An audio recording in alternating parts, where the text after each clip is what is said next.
Tertulia Jurídica, episodio 323.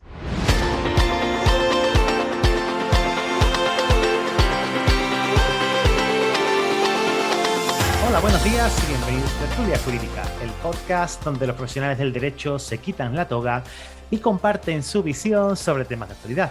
Querido y querida oyente, mi nombre es Ángel Seidetos y soy el director de este programa. Y como sabes, me encanta conocer a gente como tú, que quiere vivir esta y de esta profesión. Y por eso hago este programa, para que aprendamos juntos de los compañeros e invitados que vienen cada miércoles por este podcast, conocer su historia, su despacho, cómo consiguen clientes, conocer sus estrategias y sobre todo su lado más personal.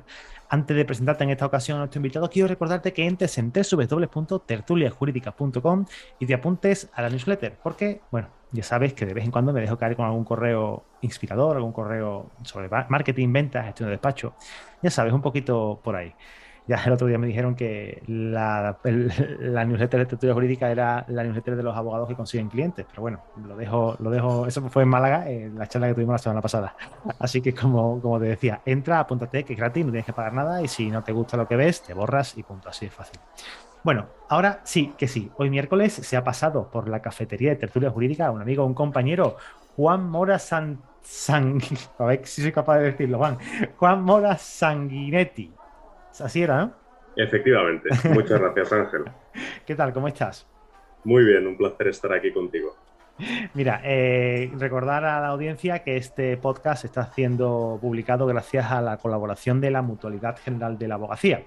Ya contaré un poquito tu historia, haré una pequeña introducción, pero bueno, para la audiencia, para los que ya sabéis que ya os queda nada, o sea, os queda días para el examen de acceso a la abogacía, luego un mesecito, y os quiero ver a todos con la toga. O sea, os quiero ver en sala, todos con la toga puesta, porque de verdad espero que tengáis muchísima suerte en este examen de acceso a la abogacía y de verdad, apretar estos días que os quedan, apretar fuerte, estudiar mucho y espero veros en sala lo más prontito posible. Comentándote un poquito a ti que nos estás escuchando, que Juan, pues Juan tiene un currículum bastante extenso. Juan es economista y además ahora actualmente él es funcionario público, trabaja en el Banco de España, pero bueno, aquí no viene en representación del Banco de España, aquí viene en representación de su persona, como prácticamente todos los que vienen a la cafetería, ¿no? También es abogado, está colegiado en Madrid, ¿no es así, Juan? Sí, exactamente. Estoy colegiado en el Colegio de Abogados de Madrid. Y además haces muchísimas cosas. Y al final del episodio vamos a comentar bueno, vamos a comentarlo ahora. Porque además Juan ha escrito un libro hace... Nada, ¿cuánto hace? Pues Ángel, el libro apareció en librerías exactamente el día 20 de enero de este año y se titula La factura de la injusticia. Creo que No, es un nombre, no creo tiene que es sugerente. ni el rodaje hecho. No tiene ni el rodaje hecho con estos 6 meses de funcionamiento. En estos pocos meses, la verdad es que puedo compartir contigo una buena noticia de que está realmente funcionando muy bien el mercado y también, sin duda, a nivel de impactos en medios. Así que, sin duda, está siendo una experiencia muy bonita y, sin duda, enriquecedora en tanto que está permitiendo mucho intercambio de ideas y un debate, la verdad, que muy constructivo. Porque ahora quiero hablar contigo porque voy a traer unos compañeros también que han escrito libros, porque me interesa mucho conocer la parte en la que empieza la idea, el desarrollo, cómo va todo esto, hasta la parte de venta. Me interesa mucho todo el proceso este y creo que a la audiencia también porque muchos tenemos muchísimo conocimiento sobre ciertas áreas que merece que pensemos en que le pueda interesar a personas que no tienen ese conocimiento. Por ejemplo, bueno, Javier González, el fiscal de cabecera de Tertulia Jurídica, ya lo conocéis todos, ha escrito un libro, lo adelanto desde ya, aunque no me haya dado la autorización, como yo he sido parte de todo esto, pues me gustaría también comentarlo y Javi vendrá dentro de unas semanillas cuando me llegue el libro y yo pueda hojearlo, ¿vale? Pero bueno, hoy tenemos aquí a Juan y quiero hablar contigo, que me cuentes un poco tu historia, porque cuando tú empiezas tu rama, a mí me choca una cosa, porque cuando empiezas a estudiar, primero estudias economía y luego estudias derecho. ¿Eso cómo se come? ¿Cómo una persona es capaz de estudiar dos carreras tan polarizadas? Bueno, realmente fue el caso que afortunadamente creo que es cada vez más usual, en que tuve la oportunidad de hacer las dos ramas de estudio al mismo tiempo. Es decir, fui intercalando las asignaturas de Derecho y de Economía, y creo que eso da sin duda, pues tal vez la ventaja de poder confrontar, como tú bien dices, dos ámbitos de discusión que a veces se prefieren diferenciadas, pero que en realidad trabajan sobre una materia prima que es igual, que es el análisis de la sociedad. Al fin y al cabo son ciencias sociales y problemáticas sin duda que vienen a explicar o intentar construir puentes que nos lleven hacia el bienestar de nuestros ciudadanos o nuestros profesionales. ¿Pero lo hiciste a través de una, o sea, de una carrera doble o fue...? Sí, eso es. Vale, vale, perfecto. Sí, sí, sí, sí. Fue en el caso de la Universidad Carlos III, que permitía en aquel momento realizar esos dos ramas de estudio, Economía y Derecho. Es menos usual que hacer Derecho y Administración de Empresas. En mi caso Sí. fue Economía y Derecho. Sigue siendo bastante poco usual, digamos, digamos, como una opción mixta. Pero bueno, Sí, efectivamente. sí, la Creo verdad que sin duda acertada. Para aquí ha pasado muchísima gente y muchísimos compañeros, muchísimas compañeras contando sus historias, sus estudios. Y es verdad que hay mucha gente, muchos compañeros que han estudiado Derecho y ADE, Derecho y alguna persona que yo sepa ha estudiado algo de contabilidad, cosas así del estilo. Pero economía, yo es que me acuerdo de mi mujer, porque mi mujer es economista. Y me acuerdo cuando íbamos a estudiar que la veía con eso, con la trigonometría. Y era horrible, se le decía. Yo no sé cómo eres capaz de estudiarte egipcio y después aprobar, ¿verdad? Que es lo peor. Pues luego te podré entonces comentar, seguro que te divierte alguna de las bases del libro, precisamente porque aunque el libro es en mayor medida divulgativo, intenta construir de nuevo puentes entre todos y también a aquellos que no necesariamente son juristas, es verdad que una buena parte del libro tiene como base muchos años de trabajo con modelización econométrica. Pero bueno, podremos hablar luego de esto. Sin problema. Bueno, empiezas a estudiar, entras con... ¿Tú fuiste buen estudiante? Te digo de joven, eres joven, ¿no? Pero cuando eras pequeñín. Según parece engaño porque se me suele echar menos de la que tengo, pero joven, en fin, ya en la década de los 40 avanzando por esa década. O sea, ya los 40 no los cumples, ¿no? ¿Perdón? Los 40 no los cumples, como se suele decir, ¿no? Sí, sí, no, sí, estoy ya a mis 42 años. Yo no te pregunto la edad, por respeto, siempre. Pero bueno, la has largado tú, así que. No, pero es verdad bueno, cuando empezaste ¿Eras buen estudiante entonces? ¿Se te daba bien el estudio o eras de los rebeldillos?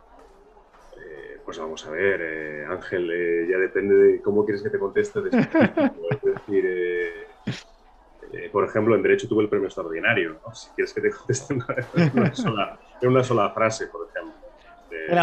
Eras un buen estudiante, eras Supongo que no quieres que te dé más detalles, pero bueno, hablando solamente de la parte jurídica, tuve ese reconocimiento. Y tuve Vale. otros reconocimientos también, pero bueno, la parte jurídica, dejémoslo en eso. Bueno, para mí, desde la barrera y desde aquí con una opinión totalmente sesgada, yo diría que Juan ha sido un estudiante de los de primera fila de clase, de los que estudiaban y aprobaban y después se divertían también, ¿no? Pero no como yo, que era de los malos de verdad. O sea, Juan, yo he sido mal estudiante, para que no vamos a engañar. Bueno, vamos a continuar. ¿Hay alguna asignatura así que te gustara más de la cuenta dentro de la carrera? Esta es una pregunta que le gusta mucho a los estudiantes porque, claro, como ven los perfiles desde fuera, les encanta saber qué asignatura se le pudo atascar más, cuál asignatura le gustó más dentro de la carrera y si tiene algo que ver con lo que finalmente ha acabado haciendo. Pues fíjate, te diría que guardo tal vez más cariño a nivel de dinámica de estudio, en general de toda la rama de estudio de asignaturas de derecho público más que de privado.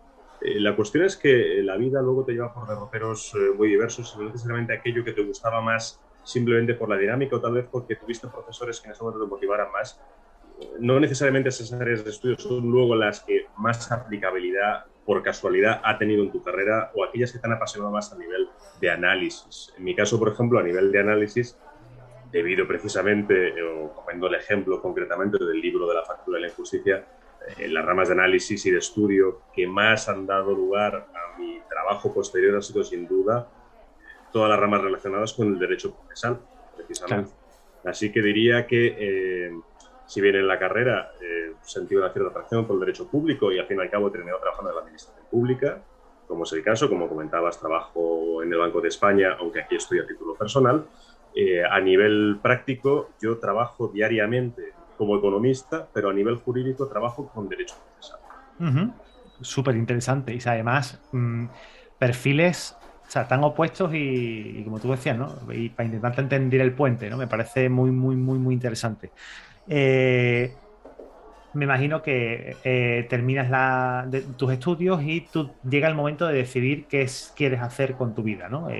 Vamos a ver la fase en la que Juan pues decide que va a opositar, pero porque esto, lo que estamos hablando, que esto es una oposición, lo que tú has hecho, Efectivamente. además de grupo A1, si mal no recuerdo, bastante densa. Te puedo comentar, bueno, la especificidad nuestra como Banco de España, claro, según nuestra ley de independencia, nosotros tenemos, por, digamos, explicarlo simplificadamente, tenemos nuestros propios cuerpos, nuestras propias oposiciones y, claro, nuestras equivalencias, ¿no? Es decir, en el Banco de España no hay abogados del Estado, no hay economistas del Estado, lo que tenemos son los cuerpos nuestros que son economistas titulados, que es mi cuerpo, o los letrados del Banco de España. Y mi Vale. cuerpo es el cuerpo de economistas titulados. Es decir, esa fue mi oposición. Tu oposición. Y una oposición me imagino que dura. Cuando una persona decide, bueno, aquí han pasado magistrados, han pasado gente también de grupos muy altos dentro de, bueno, incluso inspectores de Hacienda. Tú conoces a alguno que se ha dejado pasar por aquí, amigo tuyo también. Y es verdad que son oposiciones complicadas, duras de enfrentarte. Y que una persona, por norma general, no se enfrenta a ella eh, porque diga un día se levanta y diga, pues voy a hacer la oposición de inspección de Hacienda. No, no, eso es una cosa que al menos, cuanto menos requiere un poco de grado de maduración, ¿no? ¿A ti cómo te salió cómo te surgió esto? ¿No? Pues creo que la evolución en el fondo es bastante coherente y te voy a comentar. Claro, al terminar mis estudios de Derecho y de Economía, bueno, tienes pues sin duda, ¿no? Las distintas perspectivas en las que puedes entrar directamente en la práctica, por ejemplo, la práctica jurídica. En mi caso, que era economista también, pues tienes también todo el conjunto de posibilidades de oferta de trabajo en el ámbito más de consultoría, por ejemplo. Pero he tenido unos intereses claros por la investigación, por el análisis. Con lo cual, nada más terminar, lo quité porque quería continuar mis estudios en modo de especializarme en lo que sería análisis e investigación. Y allí comencé haciendo lo que se llama un Master of Research, es decir, un máster en investigación. Y fue a partir de ahí que conocí, sin duda, el cuerpo al cual pertenezco, que es el cuerpo de economistas del Banco de España, que están muy especializados en investigación y cuya oposición o concurso oposición también estaba orientado, sin duda, al análisis. Y bueno, pues por ponerlo en corto, esa es la evolución de pensamiento y la evolución que me lleva básicamente a luchar por esa plaza y aprobar el concurso oposición. Fantástico. Es que, a ver, que tiene mucho sentido del mundo, o sea, tiene, mejor dicho, todo el sentido del mundo, porque es que además son oposiciones que no son conocidas. No, no es la típica, ¿no? De notaría, registrador, magistratura, o sea, no magistratura, eh, judicatura, magistratura, que antiguo ha sonado, ¿eh?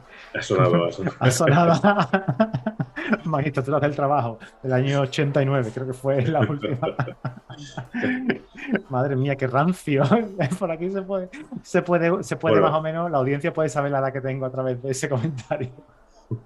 digamos que, claro, el caso del Banco de España es una institución única, con lo Claro, cual, claro, te preparas para un cuerpo que es únicamente para trabajar en una institución, que es el Banco de España, que claro. es, claro, con independencia de su tamaño, que es una institución de un tamaño considerable, claro, pero es una única institución, no es, digamos, un cuerpo transversal de la administración pública, en el sentido que puedas encontrar abogados del Estado en muy diversos cometidos, ¿no? En el caso del Banco de España, nuestros letrados trabajan en el Banco de España, nuestros economistas titulados trabajan en el Banco de España. Claro, tiene todo el sentido del mundo.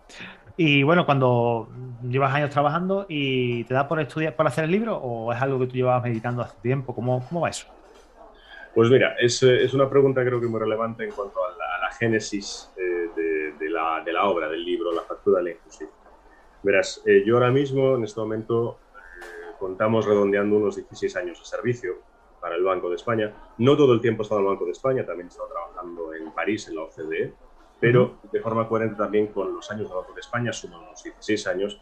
En una buena parte de ese periodo, no siempre, pero una buena parte de ese periodo y en una buena parte de los proyectos, siempre he tratado sobre el análisis económico de la justicia, sobre cómo funciona realmente la justicia con datos en España o cómo funciona la justicia española confrontada con otras economías u otros países. Ese fue el proyecto que realmente, de hecho, en una de las partes de mi trabajo en la OCDE, realicé en la OCDE en París. Bueno, por tanto, ¿de dónde viene el libro? Pues el libro bebe en gran parte de esos 15 o 16 años de trabajos sobre cómo funciona la justicia, qué datos de verdad, con metodologías fiables, con cuidado hay sobre la justicia y qué impactos sociales y económicos tiene la justicia.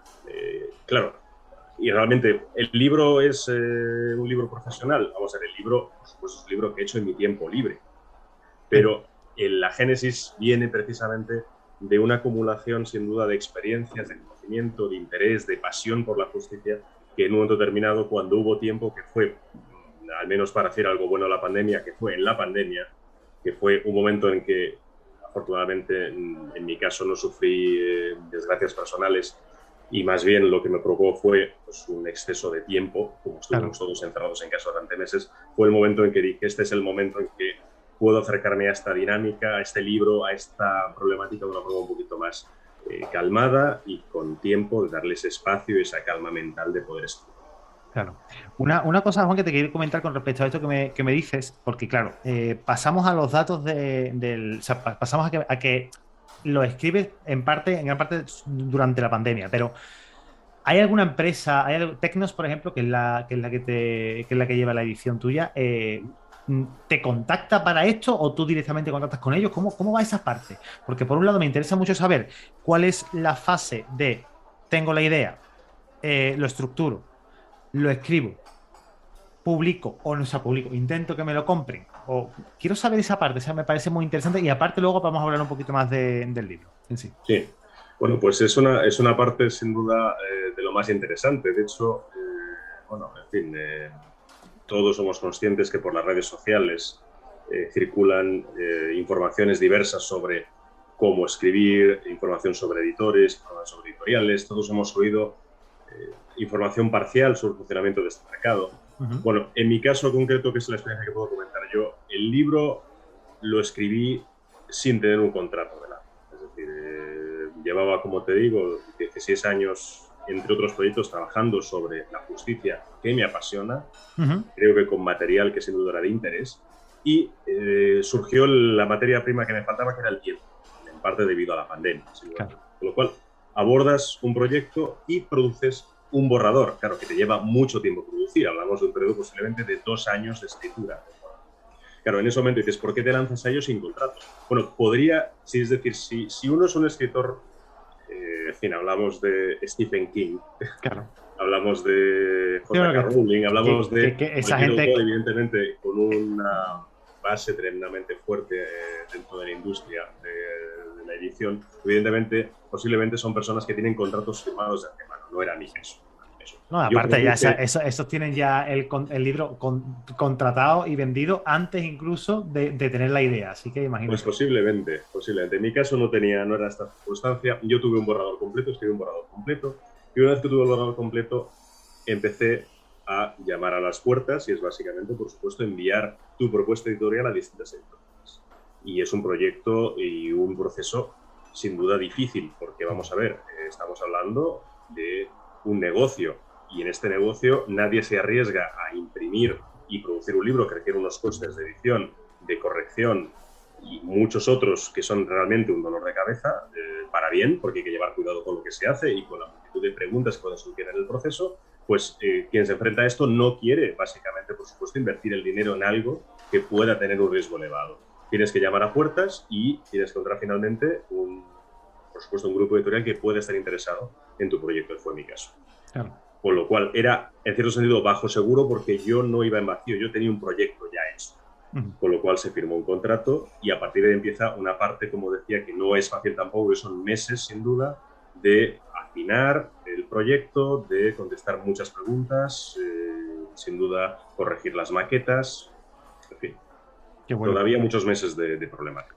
Es curioso cuanto menos porque, bueno, al final es como montar un negocio, ¿no? O sea, tú montas un negocio con una pequeña idea, pero no llegas, o montas tu despacho con una pequeña idea, pero, por ejemplo, en el caso mío, que me dedico a una cosa en exclusiva, no llevo otro tipo de asuntos, solamente llevo temas de herencia. Cuando nace la idea de mi despacho, efectivamente sé que hay un público que está dispuesto a consumir mi producto, mi servicio, pero no sé si me va a dar mucha cancha o solamente voy a tener algo aquí chiquitito, ¿sabes? Lo que te quiero decir. Te he puesto exactamente igual. Pones toda la carne en el asador para hacer esta cosa que quieres hacer, en el caso de tu libro, y luego, pues bueno, pues vas a llamando y asumes el riesgo de que no se venda o que nadie te lo quiera comprar, porque no es que no se venda a la hora de venderlo en la calle, que también ese es otro problema con el que nos vamos a encontrar ahora, sino de que directamente la editorial no te lo compre, porque si lo he entendido mal, si no lo he entendido mal, entiendo que tú te haces cargo de desarrollar toda la idea, desarrollar todo el proyecto, y luego cuando tienes el borrador, llamas a las puertas de una editorial, y esa editorial compra ciertos derechos sobre ese libro y hace la inversión en todo. Y la venta, tú eres parte de la venta también. ¿Puede ser? Tú firmas un contrato de edición que distribuye los beneficios, por decirlo de alguna manera, de forma Sí. simplificada, distribuye, por tanto, el precio de venta al público, lo distribuye entre editorial y autor. Vale. Dentro de este contrato, claro, en el tipo de contrato que firmé yo, que es el estándar de edición, por supuesto, si se vendieran 0 ejemplares, todo el riesgo ha corrido para la editorial realmente. Claro. Por supuesto, yo he invertido mi esfuerzo y mi tiempo, pero no he invertido más allá, no he invertido dinero. La editorial, claro, ha producido todos los ejemplares. Si no se vendieran, sin duda es una pérdida en papel, en los salarios del personal de la industria, que ha estado corrigiendo y empujando ese proyecto para que ahora tenga la forma de libro, que antes es lo que se observa en la librería, y etcétera. Por supuesto, si el libro se vende bien, por supuesto, el riesgo es la proporcional. distribución de beneficios cambia enormemente. Claro, el riesgo deja de ser para las partes porque el proyecto funciona. En este caso puedo decir con alegría que la primera edición del libro se ha vendido completa en 3 meses y medio. Muy bien. Lo cual, sin duda, pues... Cuando se habla de edición, en este caso, ¿se sabe de números? En plan, o sea, pues son 3.000 unidades, o 5.000 unidades, o 10.000. No sé cómo va el tema de las ediciones, o son números que ellos imprimen y ellos lo saben y ya está.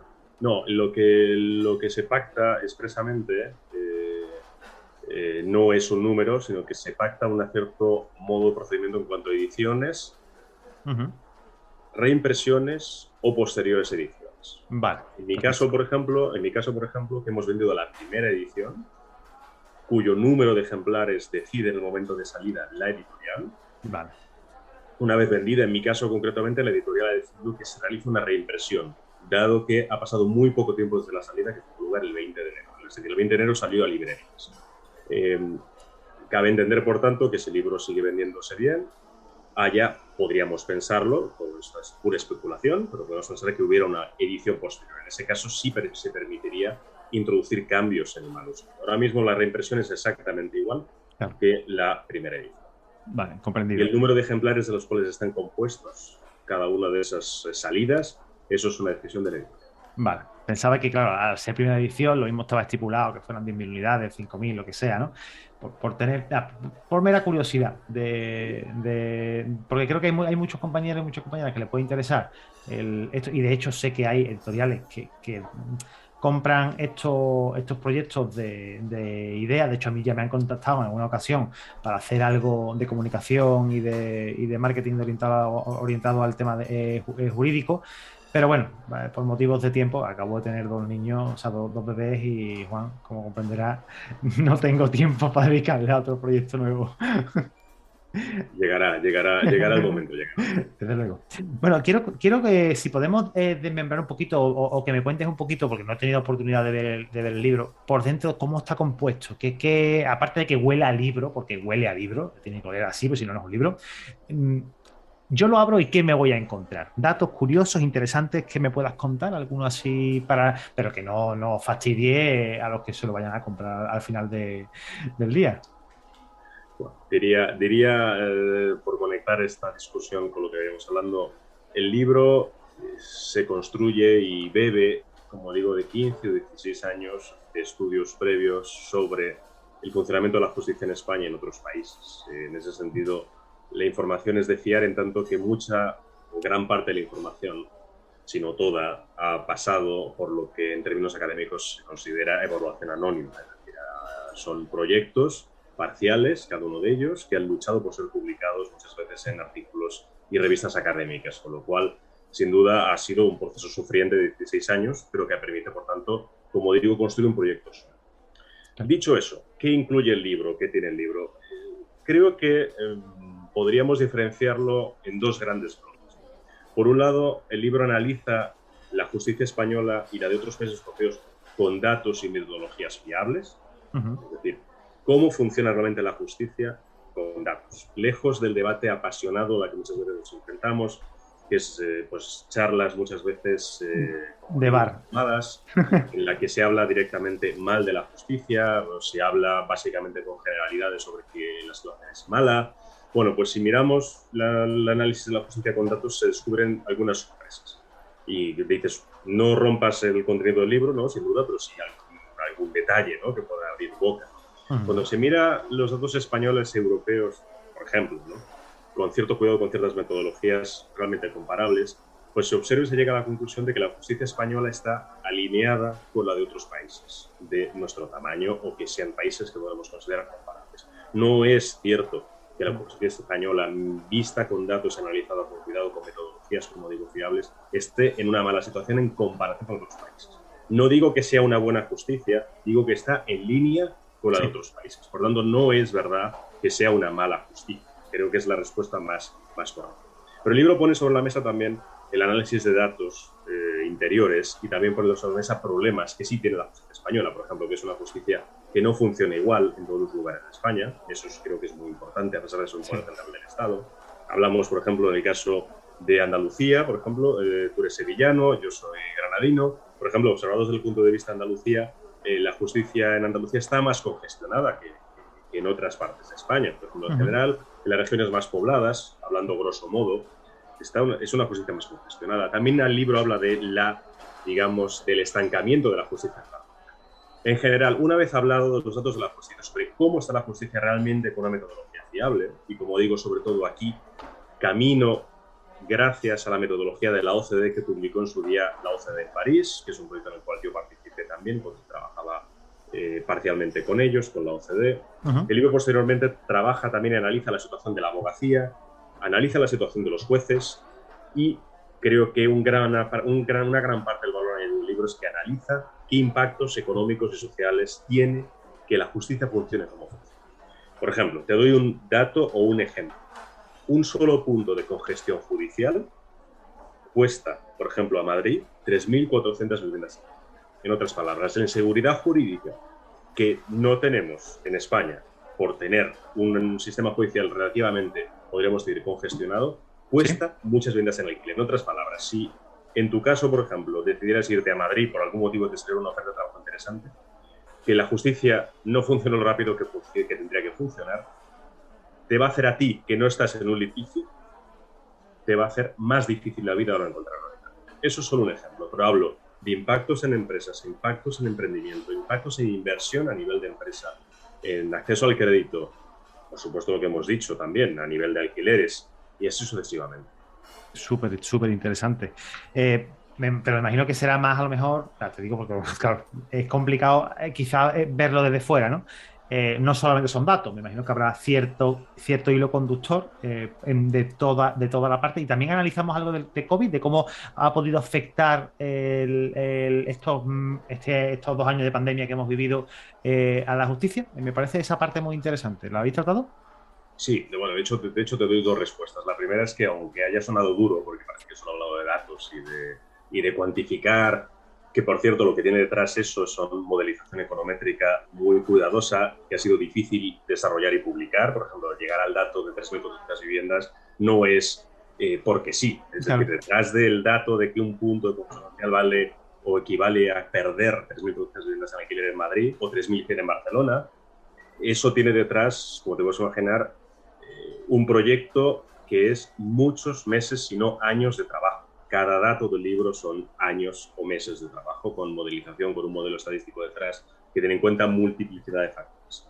Claro. Dicho eso, el libro no es tan duro como pueda sonar, sin lugar a dudas, es muy cercano, y de hecho, si fuera tan duro, creo que no se estaría vendiendo, podríamos decir así. El libro, sin duda, se da muchas licencias. Se habla también, por ejemplo, mucho de cine. Sí. De hecho, tenemos como ¿Qué tiene que ver, libro, ¿qué tiene que ver el cine con esto? Cuéntame. fíjate, tenemos como prologuista del libro a don Eduardo López Dulce, que fue, como sabes, fiscal general del Estado, y como sabes también, aparte de ser un máximo exponente como jurista y como profesional en nuestro país y maravillosa persona, es un experto en cine. Pero bueno, lo digo por conexión, simplemente te comento que el libro se da muchas licencias a la hora de hacer comparaciones de situaciones que podemos vivir o podemos al menos pensar con situaciones que se observan en el cine, incluso en el cine de ciencia ficción. Porque a veces es bueno y creo que se aprende mucho de pensar qué nos pasaría si a pesar de todo, por ejemplo, no tuviéramos una justicia que funcionara, aunque no funcione lo rápido que queremos, pero ¿qué pasaría si no tuviéramos una justicia que funciona como funciona? Y eso te da para hablar mucho y muy divertido, incluso sobre películas de ciencia ficción. Dime que hablas de Star Wars en el libro. Bueno, pues de Star Wars precisamente no hablo, pero atención, para abrir boca, atención, porque si bien no hablo de Star Wars, hablo, de memoria te digo al menos los ejemplos de ciencia ficción, hablo de Mad Max, sí, fíjate, sí. que a pesar de que no son tal vez sin duda, las partes más conocidas de estas películas de Mad Max, en algunas se habla de ciertos sistemas de justicia, sobre cómo organizar la sociedad. Esto da mucho para hablar en un libro sobre justicia. Y por otro lado te cuento otro caso más. Los famosos cómics que dieron lugar a películas del llamado Juez Dredd, por ejemplo, esta figura que unificaba en la misma persona el policía, el juez y el fiscal. Bueno, pues sin duda da para hablar. Y sin duda para hablar. Sistemas alternativos, entre comillas, a sistemas judiciales desarrollados. Es muy interesante eso, ¿eh? El propio personaje que sea el que lleve la investigación, que lleve la acusación y que encima dicte sentencia dentro de una misma persona, cuanto menos... Tremendamente, según la visión de los cómics o de la película, digamos que es tremendamente eficaz.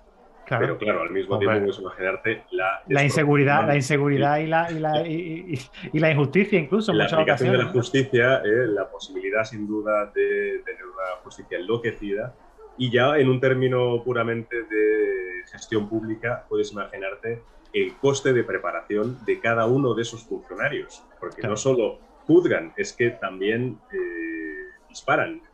Claro.